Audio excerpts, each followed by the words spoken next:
बिस्मिल्लाहिर्रहमानिर्रहीम, अस्सलाम वालेकुम। मैं हूं ईसा नकवी और मेरे साथ मौजूद हैं अदील वड़ाइच। चंद घंटे पहले अदील वड़ाइच की दीगर चंद सहाफ़ियों के साथ साबिक़ वज़ीर-ए-आज़म इमरान खान से बनी गाला में उनकी रिहाइश गाह पर मुलाकात हुई। इस मुलाकात में और बड़ी तवील दौरानिया की मुलाकात थी, खुलकर गुफ्तगू हुई। मैं आपको बता देता हूँ कि किन मौज़ूआत पर गुफ्तगू हुई, क्योंकि इस वीडियो में अदील वड़ाइच अगरचे अपने चैनल पर, सदीक जान ने भी इसके हवाले से वीडियो की है और कुछ तफसीलात सामने रखी हैं। दीगर जो सहाफ़ी वहाँ पर शरीक थे उन्होंने अपने ट्विटर अकाउंट्स पर कुछ तफसीलात डाली हैं इसकी, लेकिन कुछ मामलात हैं जिनके ऊपर ज़रा तफसील से बहस और गुफ्तगू ज़रूरी है कि एग्जैक्टली थोड़ा सा मंजर कशी करने की कोशिश करेंगे। अदील वड़ाइच से पूछेंगे कि एग्जैक्टली कैसी बॉडी लैंग्वेज थी, क्या खान साहब जो हैं उनका कॉन्फिडेंस का लेवल वो पुरअतमाद हैं इस सारे मामले के हवाले से, तहरीक अपनी जो है उसको आगे किस तरीके से लेकर चलने का इरादा रखते हैं। इसमें general Bajwa, general Qamar Javed Bajwa, army chief of Pakistan, उनसे मंसूब जो गुफ्तगू गुज़श्ता चंद रोज़ में सोशल मीडिया पर चलती रही, इसके हवाले से इमरान खान साहब ने अपना जो जहन में उनकी सोच चल रही है वो सामने रखी। चीफ इलेक्शन कमिश्नर की तैनाती के हवाले से उन्होंने बड़ा इंकशाफ किया।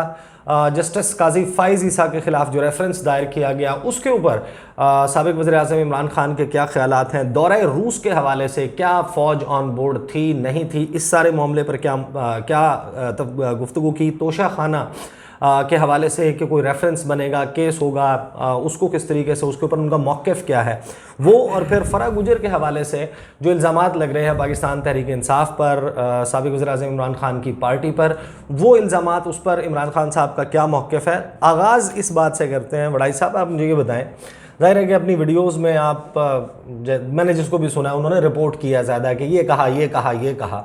ज़रा ये बताएं किस माहौल में कहा, वहाँ पर मंजर ज़रा मंजर कशी करें ना, कितनी देर रही, कब से कब तक रही, क्या माहौल था वहाँ पर? जी, बनी गाला में जो साबिक़ वज़ीर-ए-आज़म की रिहाइशगाह है, वहाँ पर जो पार्टी के अमूर के लिए और मीडिया इंटरेक्शंस वगैरह के लिए एक अलग से एक छोटी सी बिल्डिंग बनाई गई है, जो वहाँ पर ये इंटरेक्शन था, जिसमें साबिक़ वज़ीर-ए-आज़म इमरान खान के अलावा जो फवाद चौधरी साहब थे और शहबाज गिल साहब थे, असलम इकबाल साहब थे और आमिर साहब थे, आमिर कियानी साहब। तो इमरान खान साहब जब कमरे में एंटर हुए तो बिल्कुल उसी तरह ही वो जो कॉन्फिडेंट, जब ऐवान वज़ीर-ए-आज़म में हमारी मुलाकातें हुआ करती थी, जब हैसियत प्राइम मिनिस्टर, उनका कॉन्फिडेंस, उनका अंदाज़, लेकिन आज ज़रा कैजुअल ड्रेसिंग में थे, कैजुअल अटायर में थे। तो आकर बैठे और आते ही अब्बास शबीर हमारे बड़े अच्छे दोस्त हैं, उन्होंने आते ही एक सवाल किया इमरान खान साहब से, जनरल नोयत का। इब्तदाइया नहीं हुआ, उन्होंने खुद आके कोई गुफ्तगू नहीं की, अब्बास के क्वेश्चन के बाद, यानी अब्बास ने बुनियादी तौर पे उनकी हुकूमत के ख़ात्मे से मुतल्लिक एक जनरल नोयत का एक सवाल किया, जिसके बाद उन्होंने फिर एक इब्तदाइया, फिर एक इंट्रो, फिर एक उन्होंने ओपनिंग स्टेटमेंट जो है वो दी अपनी जो सियासी जमात, जब वो हुक्मरान जमात थी तो उसकी अचीवमेंट्स बताई, उन्होंने क्या कंट्रीब्यूट किया हुकूमत में रहते हुए, क्या क्या अचीवमेंट्स थी वो बताई। तो बल्कि मैं उनमें से कुछ बता भी देता हूँ, आपके साथ शेयर कर भी देता हूँ। अच्छा, वो बताने से पहले एक चीज़ मैं आपको बता दूं कि जब मीडिया इंटरेक्शंस होते हैं, बहुत सारे लोग शायद उनको इसका उस तरीके से इल्म ना हो, लेकिन वैसे तो जाहिर है कि बहुत सारे जितने भी देखने वाले हैं वो अब उनको अंदाज़ा हो गया है कि मीडिया इंटरेक्शंस, उनकी नौइयत, उनका तरीक़ाकार क्या होता है। जो मुद्दा उस शख्स ने बयान करना हो, जो प्रेस कॉन्फ्रेंस कर रहा होता है या इंटरेक्शन कर रहा होता है, वो अपनी गुफ्तगू में वो बता देता है। सवाल जवाब में जिस वक्त गुफ्तगू होती है उसके मतलब में, उसके मानी में, उसके कॉनोटेशन में फ़र्क है। अगर आप किसी सवाल के जवाब में गुफ्तगू कर रहे हैं या फिर आप अपने तौर पर बिना किसी सवाल के कोई चीज़ सामने रख रहे हैं, इन दोनों का मतलब मुख्तलिफ है। खान साहब ने खुद जो अपना मुद्दा बयान करना था वो क्या था, वो पहले अदील वड़ाइच से सुन लेते हैं। खान साहब ने एक तो बताया कि जब उनको गवर्नमेंट मिली तो वो मुल्क किस तरह क्राइसिस में था, हमने तो मुल्क को क्राइसिस से निकाला, हालात जो बुरे थे वो ख़त्म हो गए, जो लोग हमें छोड़ के गए उन्हें तो उस वक्त छोड़ना चाहिए था जब हालात ख़राब थे, मईशत अच्छी नहीं थी, अब तो सब कुछ चीज़ें ट्रैक पर आ गई। अब तो उन्होंने बताया कि जो रेमिटेंसेस थी $31 अरब की, ये रिकॉर्ड थी, $32 अरब की एक्सपोर्ट्स थी, इसके अलावा जो ज़री पैदावार है ये तारीख़ में सबसे ज़्यादा थी, इसके अलावा मईशत के हवाले से, शरह नमू के हवाले से उन्होंने ये बातें की। लेकिन उन्होंने फिर बताया कि ये साजिश उस वक्त बनी जब मुल्क बेहतरी की जानिब आ चुका था, जब मुल्क जो है वो इन क्राइसिस से निकल आया था। और उन्होंने कहा कि नवंबर 2021 में ये साजिश जो है ये शुरू हुई और जनवरी 2022 में ये प्लान बना कि तहरीक अदम एतमाद इनके खिलाफ लेकर आनी है। और उन्होंने ये वाज़े तौर पे कहा कि ये चीज़ें जो थी ये उनके इल्म में थी कि जब ये प्लान बना नवंबर में, फिर जनवरी में, और उन्होंने कहा, एक मैसेज दिया कि अगर पाकिस्तान खुद मुख्तार और आज़ाद मुल्क बनकर रहना है तो कौम को निकलना पड़ेगा। उनका तमाम बयानिया, उनकी तमाम आने वाले दिनों की जो सियासत है, ज़ाहिर है वो पब्लिक जो कि इस वक्त सड़कों पर निकल आई है उसके गिर्द घूम रही है, तो वो उसी पर फोकस किए हुए हैं। और इस बात पर वो पब्लिक को ये बावर कराना चाहते हैं कि इस वक्त जो गवर्नमेंट आई है इनका मकसद ये है जी, खान साहब ये कह रहे हैं, और उनका जो कंसर्न है कि शहबाज शरीफ साहब, उनके साहबजादे, इनके नैब के FIA के केसेस बंद हो जाएंगे, जो नवाज़ शरीफ साहब हैं वो वापस आ जाएंगे, उनको भी अदालतों से कोई रिलीफ वगैरह मिल जाएंगे, ये खान साहब समझते हैं। और उन्होंने कहा कि जब ये NRO 2 मिल जाएगा तो इसके बाद मुल्क में कानून की हुक्मरानी जो है वो उसका निज़ाम तबाह हो जाएगा, इंसाफ का निज़ाम तबाह हो जाएगा। ये बहुत बुरा मैसेज जाएगा और इस पर इमरान खान साहब जो हैं उनको बहुत तशवीश है, इस पर वो परेशान दिखाई दिए अलबत्ता कि जो कुछ होने जा रहा है, लेकिन उन्होंने कौम से अपील की कि आपने ये नहीं होने देना। यानी कि खान साहब का अच्छा इब्तदाई अगर ख़त्म हो गया, जी जी यही ऑलमोस्ट यही था कि फिर उन्होंने मीडिया के हवाले से भी खुद ही बात की। उन्होंने कहा कहाँ गए वो लिबरल जो बात किया करते थे कि जी हम मीडिया पर क्रैकडाउन करते हैं, हम मीडिया के हवाले से बड़ी सख्त पॉलिसी रखते हैं। आज मीडिया को देख लें, मीडिया का रवैया देख लें, ये मीडिया क्यों इस तरह से हमारे साथ बर्ताव कर रहा है, तो वो लिबरल आज कहाँ गए।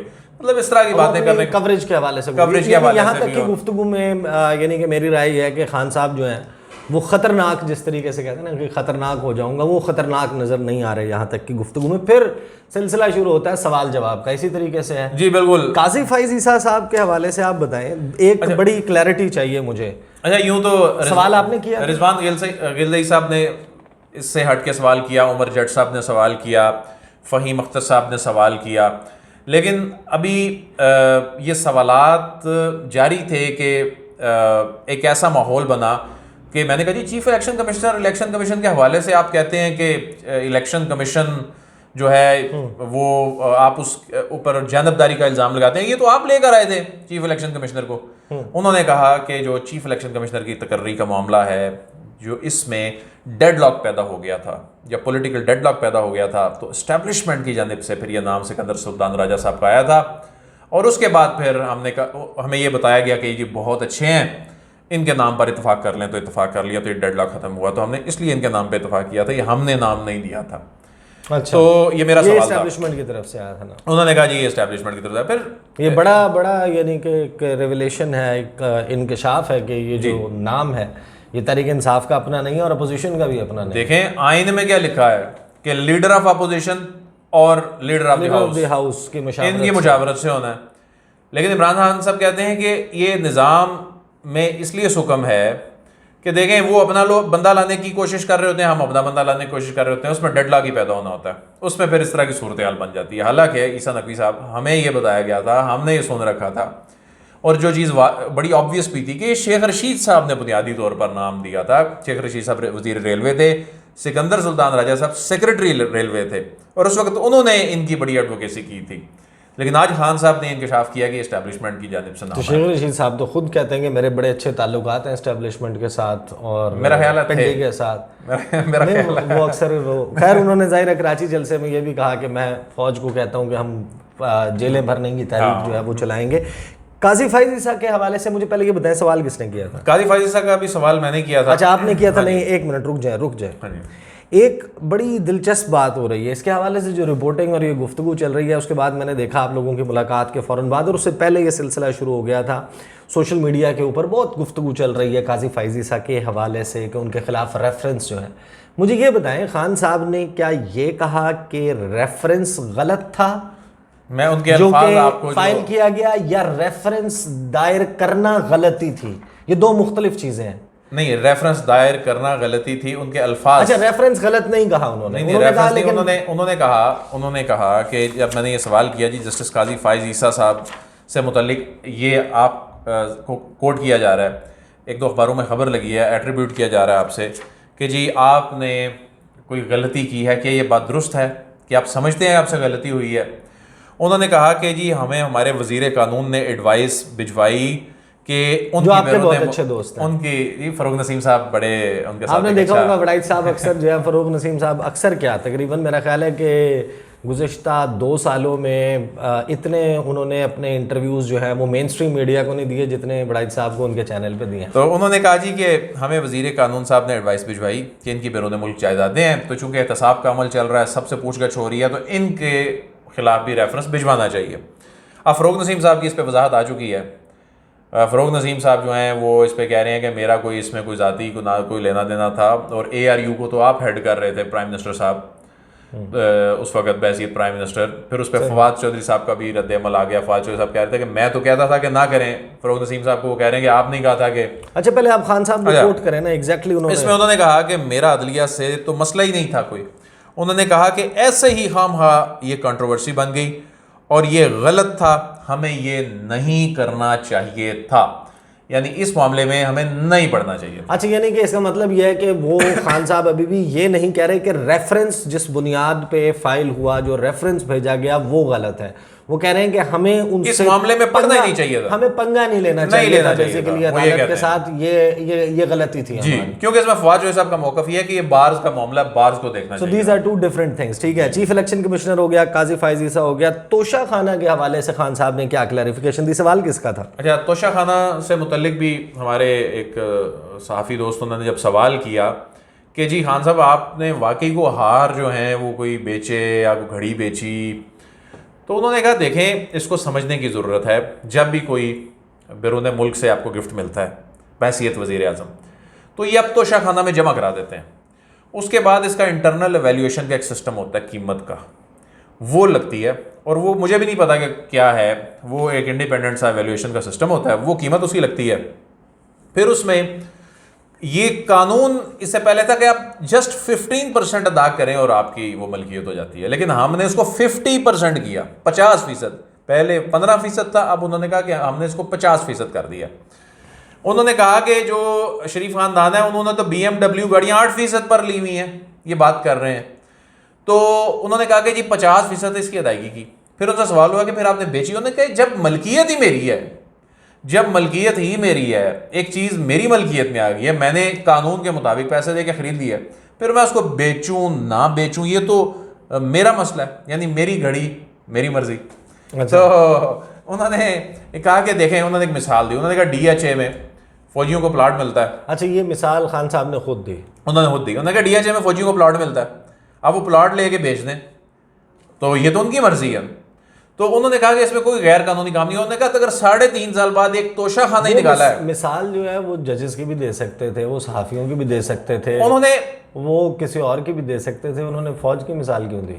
मेरा ख्याल है उन्होंने आसान समझा होगा ये मिसाल के प्लॉट मिलता है चूंकि, तो वो अगर कोई बेच देता है तो, हालांकि ये भी एक दफ़ा हमने आपके साथ वीडियो की थी कि इसमें भी वो जो प्लॉट ऐसे नहीं मिल जाते, मुफ्त में नहीं मिल जाते, उसमें प्लॉट में उनकी डिडक्शन होती है ऐसे, वो ये अलग से एक मौजू है, इस वजह से अभी उसमें। फिर उन्होंने कहा जी मैंने ये चीज़ें मैंने जब बेच के जो उस पर रकम थी, ये सड़कें वगैरह, ये जो हमारे बनी गाला को आने वाली सड़क है ये बनवाई, अपनी जेब से बनवाई, फिर फेंसिंग यहाँ पर जितनी हुई हुई है ये सारा मैंने अपनी जेब से किया, कोई कौमी खजाने को मैंने कोई नहीं उस पर बोझ डाला। अच्छा, ये बहरहाल क्योंकि तोशा खाना वाला मामला हो गया, फ़र्क मैंने फिर आना है उस पर रूस वाले मामले पर, और जनरल कमर जावेद बाजवा, इन 2 मामलात के ऊपर उन्होंने क्या गुफ्तगू की, पहले आप मुझे बताएं। फराग गुजर साहब उस पर भी उन्होंने कहा उनके पास ओहदा ही कोई नहीं था।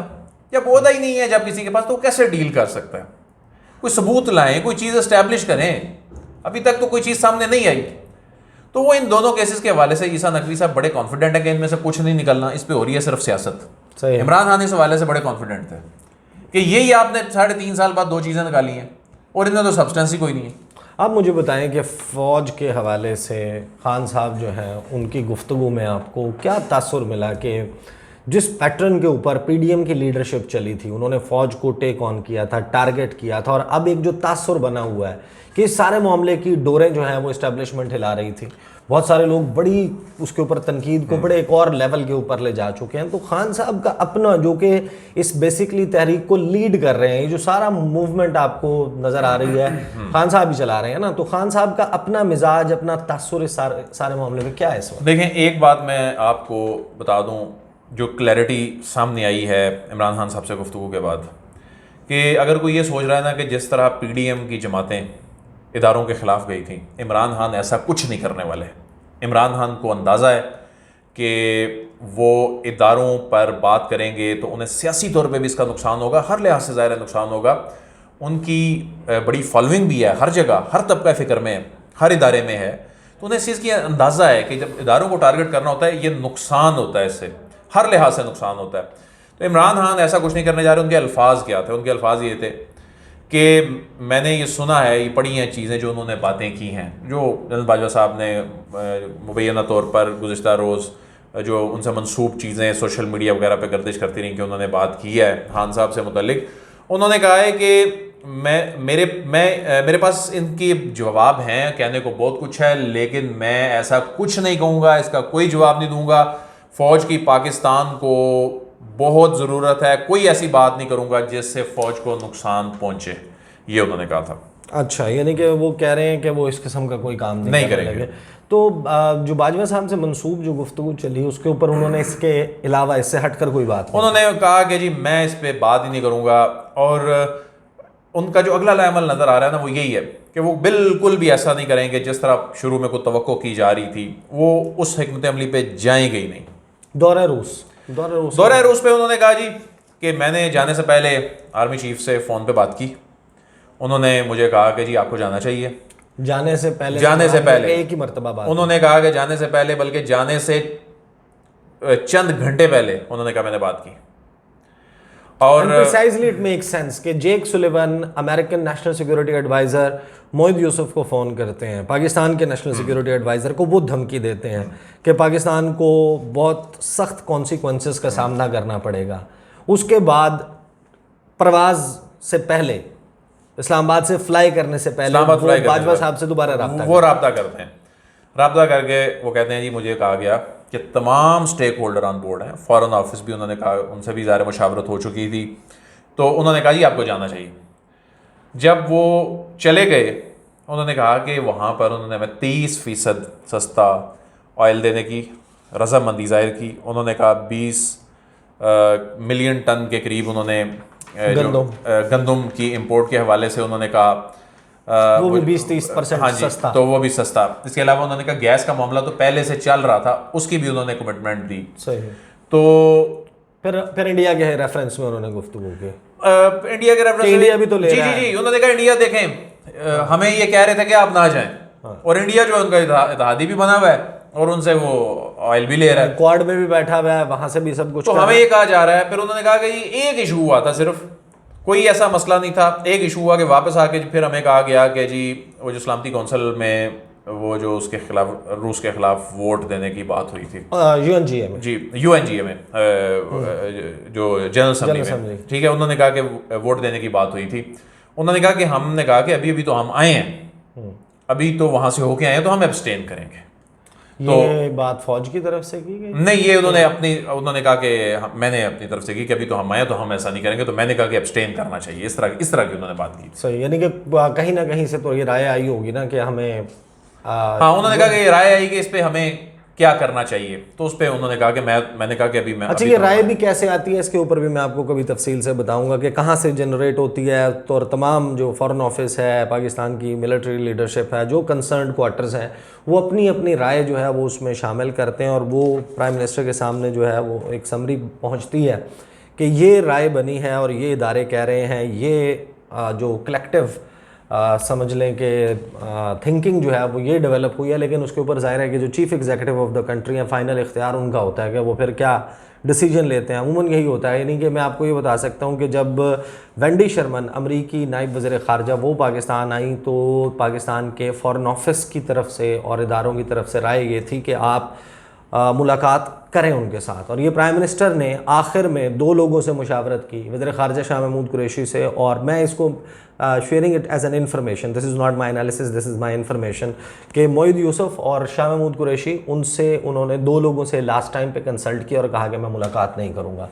वो मुलाकात ना करना, वो भी that is also one of the reasons के मामला जो हैं वो इतने ख़राब हुए पाकिस्तान और अमरीका के ख़िलाफ़। और उसमें ज़ाहिर है कि ये क्योंकि एक ऐसा मौजूद है जिसके ऊपर गुफ्तगू चलती रहेगी। फाइनली मैं ऐड कर दूं इसमें कि उन्होंने कहा देखा जी, मैं इसलिए उस्मान बुज़दार को तब्दील नहीं करता था कि ये जो कुछ हुआ, हाँ, ये बात तो रह गई, वो जी, जो उन्होंने कहा कि चीफ देखें मिनिस्टर्स की तैनाती है देखें कि उन्होंने कहा कि देखें उस्मान बुज़दार की मुखालफत नहीं थी, वैसे उस्मान बुज़दार के पीछे पड़े हुए थे कि इसे तब्दील करें, लेकिन इस तरह मुखालफत नहीं थी कि देखें जी अलीम खान का नाम लेता था तो दूसरी साइड से मुखालफत आ जाती थी, चौधरियों का नाम लिया तो फिर इनकी जानिब से मुखालफत आ गई अलीम खान की जानिब से। तो उन्होंने कहा कि इसी वजह से मैं इनको तब्दील नहीं कर रहा था। और उन्होंने कहा कि अब वैसे उन्होंने उस्मान बुज़दार की तारीफ़ की, उन्होंने कहा इन्होंने बड़ा अच्छा काम किया, लेकिन उन्होंने कहा कि अब अगले इलेक्शन में क्या हिकमत अमली होगी कि अब मैं किसी किस्म का कोई कंप्रोमाइज़ नहीं करने जा रहा। अच्छा, कुछ चीज़ें मैंने अदील मैंने ना सदीक के साथ भी वीडियो में करनी है इसी मीटिंग से मुतालिक, तो उनको उठा रखते हैं जिसमें बहुत से अहम मामलात हैं कि वो तहरीक को आगे लेकर किस तरीके से चलना चाहते हैं। जो असेसमेंट्स हो रही हैं कि ये जो सपोर्ट है ये 10-15 दिन में ख़त्म हो जाएगी या ज़्यादा सस्टेन नहीं कर सकेंगे, हुकूमत को लंबा चलाने का इरादा है, 2023 में इलेक्शन होंगे, उसमें खान साहब ने क्या कहा, उस्मान बुज़दार के हवाले से ये सारे मामलात इंशाल्लाह इसमें मैं जो है वो गुफ्तगू सदीक जान के साथ करूँगा। लेकिन एक चीज़ उभर कर सामने आ रही है, जो इंटरेक्शन हुआ है और उसमें जो मेरी गुफ्तगू हुई अदील वड़ाइच से, सदीक जान से, दीगर जो लोग वहाँ पर इस मुलाकात में शरीक थे, कि खान साहब जो हैं वो बहुत ही स्मार्टली सारी स्ट्रेटजी को लेकर चल रहे हैं। वो बिल्कुल कोई जल्दबाजी में नज़र नहीं आते, एक ही वक्त में अपने तमाम पत्ते जो है वो टेबल पर फेंक के, ये ऑप्शंस ज़रूर हैं उनके, ये मुझे समझ आ गई है कि अगर वो गुफ्तगू में गुरेज कर रहे हैं, होल्ड कर रहे हैं, कुछ बातें जो हैं वो सामने नहीं रख रहे और वो ये कह रहे हैं कि कहने के लिए मेरे पास भी बहुत कुछ है लेकिन मैं इस हवाले से गुफ्तगू नहीं करूँगा, यही उन्होंने कहा ना। ये सवाल भी मेरा ही था कि खान साहब ये मोमेंटम जो आपने बनाया ये कब तक आप सस्टेन कर पाएंगे। तो इसका उन्होंने वो पत्ते सीने से लगा रखे हैं। उन्होंने इसके हवाले से ये वाज़े नहीं कहा, उन्होंने सिर्फ ये कहा कि लाहौर का जलसा देख लीजिएगा। अच्छा, कुछ आने वाली वीडियोस में मैं इंशाल्लाह आपके सामने रखूँगा, क्योंकि जिस वक्त ये रेफरेंस जो तहरीक अदम एतमाद जिस वक्त फाइल हो रही थी, अच्छा फिर उस मीटिंग में वड़ाइच साहब नहीं थे, मैं उस मीटिंग में था, खान साहब के साथ जो मुलाकात हुई हमारी, और उस वक्त जब अपोजिशन जमातें तहरीक अदम एतमाद जमा करवा रही थी कौमी असम्बली में और हम बैठे हुए थे प्राइम मिनिस्टर हाउस और हमने इसके हवाले से गुफ्तगू की, उस वक्त भी खान साहब ने जो इशारे दिए थे, जो गुफ्तगू की थी, उसको ज़रा मिला के देखेंगे और इंशाल्लाह अगली वीडियो में इंतहाई अहम चीज़ें मैं आपके सामने रखने जा रहा हूँ। इंतज़ार कीजिएगा। मुझे और अदील वड़ाइच को इजाज़त दीजिए। अल्लाह हाफ़िज़।